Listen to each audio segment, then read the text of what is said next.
Picanha. It's a cut of steak that many of you may not be familiar with, unless, that is, you've eaten at a Brazilian steakhouse, in which case you've probably had picanha. However, picanha is not exactly a cut of meat that you're going to find at your average local Kroger store or Safeway or whatever you happen to have in your neighborhood. However, if you happen to have a Mexican meat market close by, that's where I've seen some.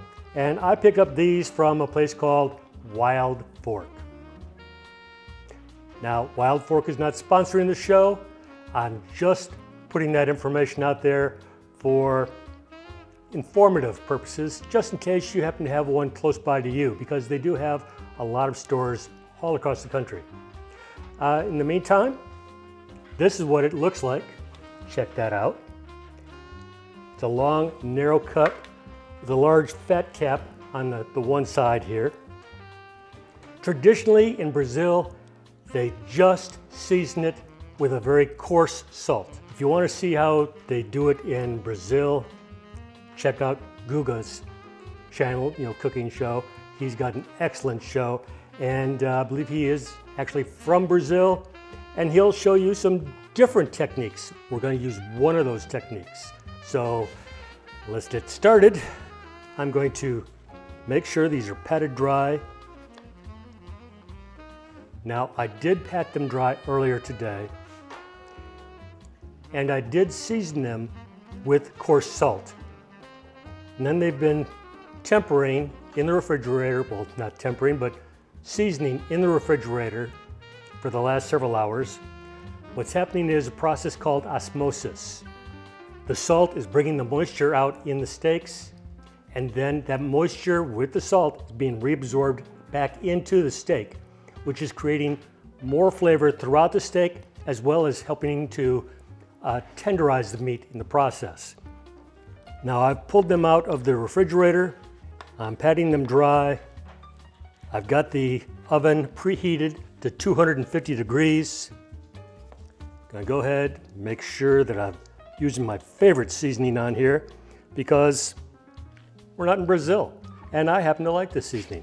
And since I'm not doing it over an open flame, I want to make sure it's got some good flavor to it. In case you're wondering, I'm using Gunner's and my favorite seasoning, which is Bearded Butcher Black. They also have a great YouTube channel. And finally, I'm going to be sticking a meter probe into the end of one of these. Whenever you're cooking with a probe, whether it's a wireless or a wired, make sure that it does not come out the bottom side. I'm going to try to cook these to an internal temperature of about probably 118 or so, maybe 116, because then I'm going to be bringing them out and we're going to be searing them in a cast iron skillet. So with that said, I'm putting them in the oven.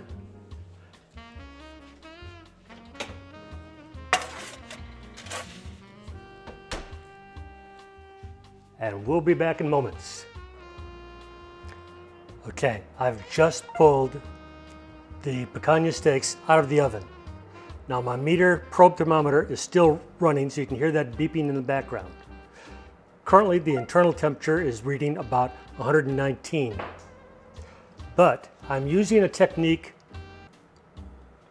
offered by Chris Young, who also has a very good channel, and he's great in the food science area.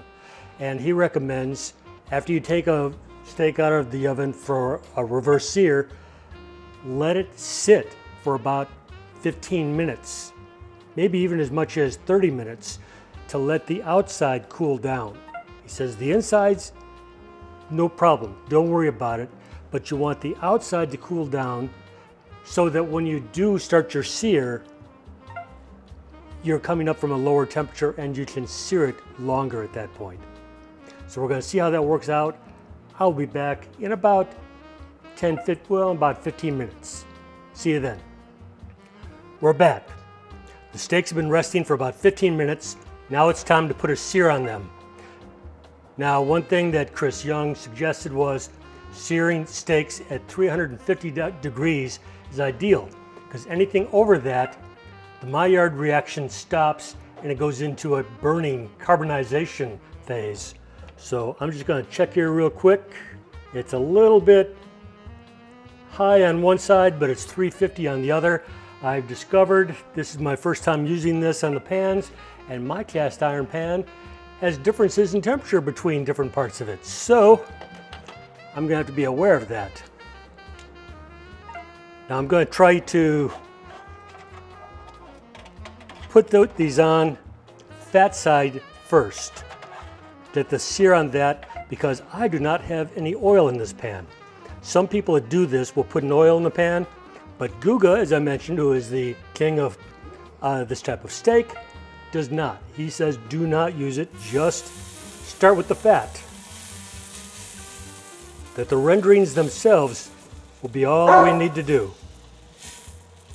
I'll see if I can get the other one in here. I'm going to be doing this for 30 seconds before I flip. Every time I flip, it's going to be for 30 seconds. Okay, I'm going to flip to one side.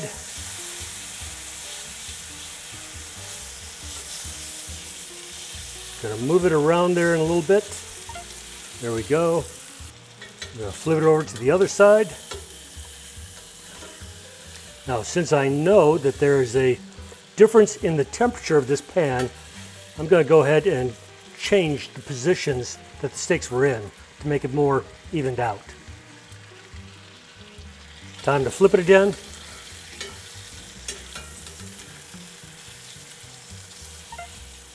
Now you're still hearing my meter probe thermometers app on my phone beeping because it's still measuring the temperature of the steak. Okay, time to flip again.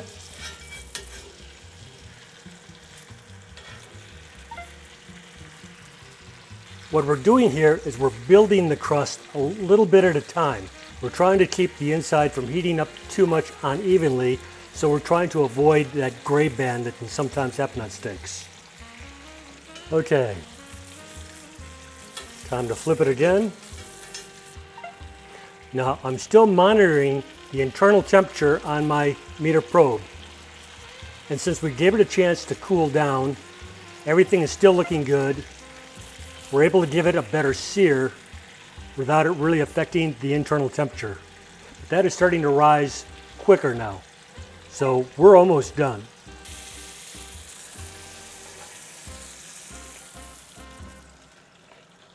And we've got it.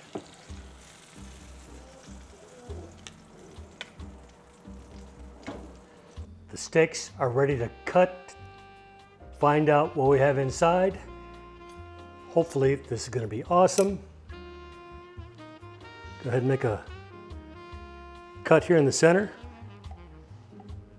Oh yes, that's turning out really, really nice. Let me just kind of bring this closer for you to see.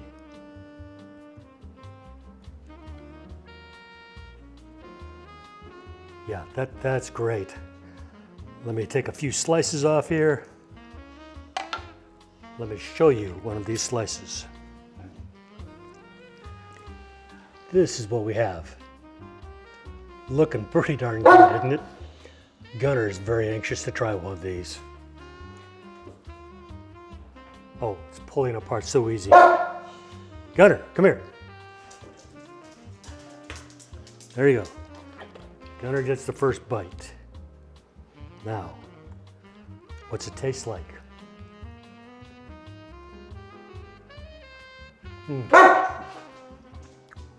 That's heavenly.